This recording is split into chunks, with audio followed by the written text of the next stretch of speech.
জলের ভাপে সামান্য ঘরে থাকা কিছু উপকরণ দিয়ে একবার এইভাবে কেক বানিয়ে দেখুন। খেতে কিন্তু অসাধারণ লাগবে চা বা কফির সাথে। দেখুন কতটা নরম হয়েছে, একদম নরম তুলতুল করছে। এই দেখুন। নমস্কার বন্ধুরা, নতুন একটা পর্ব দেখার জন্য আপনাদের সকলকে জানাই স্বাগত। আজকে 10 মিনিটের মধ্যে জলের ভাপে কেক করে দেখাবো। আপনারা প্রথম থেকে শেষ পর্যন্ত পুরো ভিডিওটা দেখতে থাকুন, আশা করি খুব ভালো লাগবে। তো চলুন রেসিপিটা শুরু করা যাক। এখানে আমি একটা মিক্সির জার নিয়ে নিয়েছি, 1 বাটি সুজি নিয়ে নিচ্ছি। সুজিটা এখন মিক্সির জারে আমি ঢেলে নিচ্ছি। এখানে দেখুন আমি হাফ বাটি চিনি নিয়ে নিয়েছি, চিনিটাও এখন সুজির মধ্যে ঢেলে নিচ্ছি। এখন আমি ঢাকাটা আটকে নিচ্ছি। চিনি আর সুজিটা একসাথে খুব ভালো করে আমি এখন পেস্ট করে নিচ্ছি। খুব ভালো করে পেস্ট করে নিয়ে চলে এসেছি। ঢাকাটা এখন খুলে নিচ্ছি। এই দেখুন কত সুন্দর পেস্ট হয়েছে চিনি আর সুজিটা। এই দেখুন। এখন আমি একটা পাত্রের মধ্যে গুঁড়ো করা সুজি আর চিনি ঢেলে নিচ্ছি।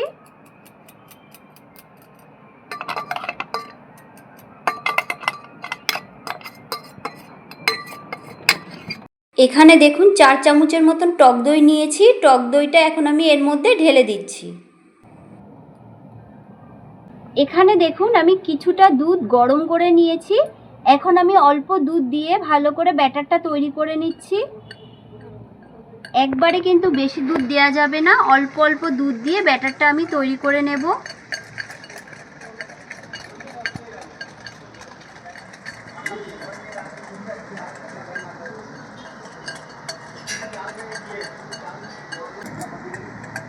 খুব ভালো করে মিশিয়ে নিয়েছি। এখন আমি 2 মিনিটের জন্য ঢেকে রেখে দেব। 2 মিনিট হয়ে গেছে, এখন আমি ঢাকাটা খুলে নিচ্ছি। দেখুন সুজিটা কিন্তু বেশ সুন্দর ফুলে উঠেছে। এখানে আমি হাফ কাপের মতন ময়দা নিয়েছি, দিয়ে দিচ্ছি। অল্প একটু দুধ নিয়েছি, দুধ দিয়ে এখন ময়দাটা খুব ভালো করে মিশিয়ে নিচ্ছি।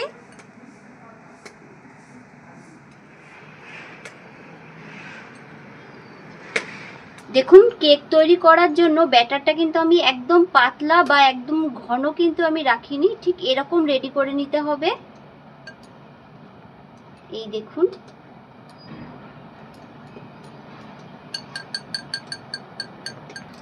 সামান্য একটু ভ্যানিলা এসেন্স দিয়ে দিচ্ছি। খুব ভালো করে মিশিয়ে নিচ্ছি।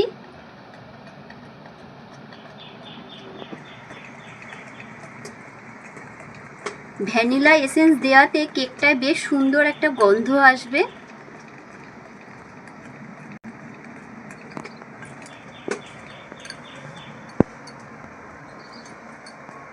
এখানে দেখুন আমি হাফ চামচের মতন নিয়ে নিয়েছি ইনোটা এখন আমি দিয়ে দিচ্ছি। এখন খুব ভালো করে মিশিয়ে নিচ্ছি।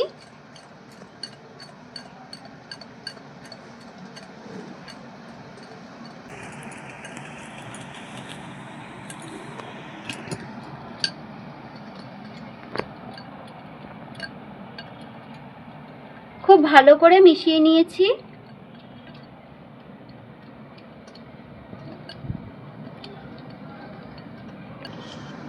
এখানে সামান্য একটু আমি ঘি নিয়েছি, বাটির মধ্যে লাগিয়ে নিচ্ছি। এখন এই ব্যাটারটা আমি এই বাটিটার মধ্যে ঢেলে নিচ্ছি।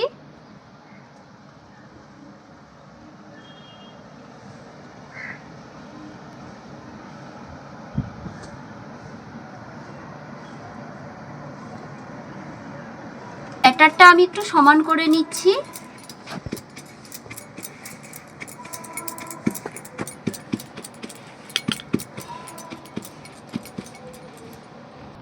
উনুনটা ধরে গেছে, আমি একটা কড়াই বসিয়ে নিচ্ছি। পরিমাণ মতন জল দিয়ে দিচ্ছি।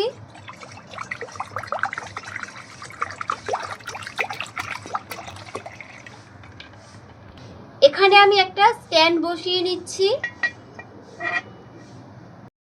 এখন আমি এই কেকের বাটিটা বসিয়ে দিচ্ছি। 5 মিনিটের জন্য ঢেকে রেখে দেবো।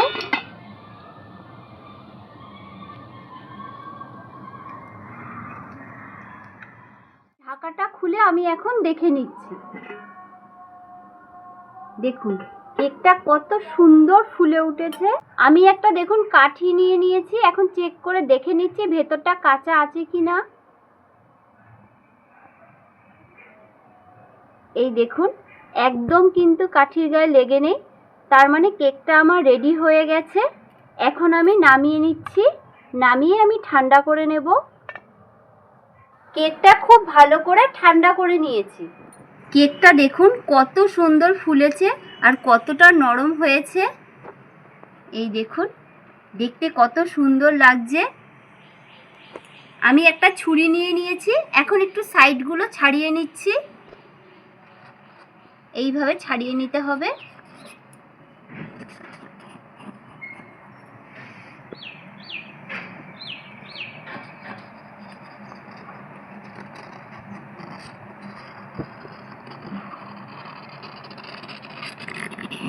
খুব ভালো করে ছাড়িয়ে নিয়েছি।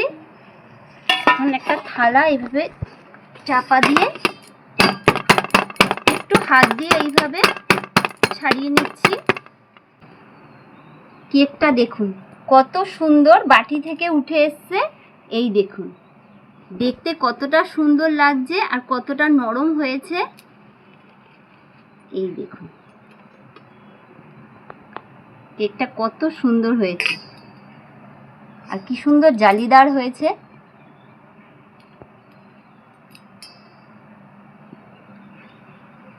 আমি একটা ছুরি নিয়ে নিয়েছি, এখন পিস পিস করে কেটে নিচ্ছি।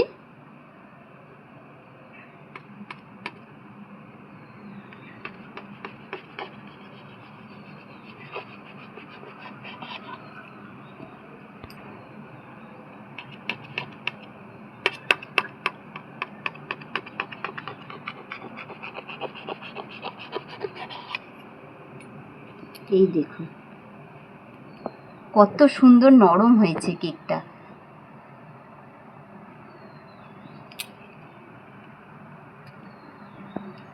এই দেখুন কতটা নরম হয়েছে।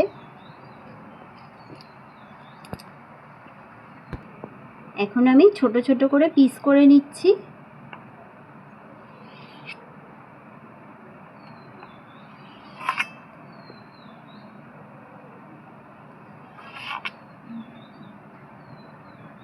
এই দেখুন দেখতে কতটা সুন্দর লাগছে।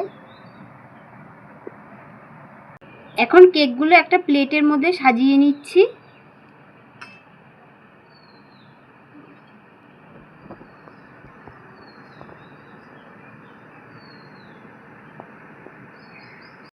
খুব সহজে এইভাবে 10 মিনিটের মধ্যেই আপনারা এত সুন্দর একটা কেক বানিয়ে চায়ের সাথে কিন্তু খেতেই পারেন। খেতে কিন্তু অসাধারণ লাগবে। আর দেখুন কতটা নরম হয়েছে, একদম তুলতুল করছে। এই দেখুন আপনাদের আমি ভেঙে দেখাচ্ছি। এই দেখুন এই দেখুন কতটা সুন্দর আর কতটা জালিদার হয়েছে কেকটা।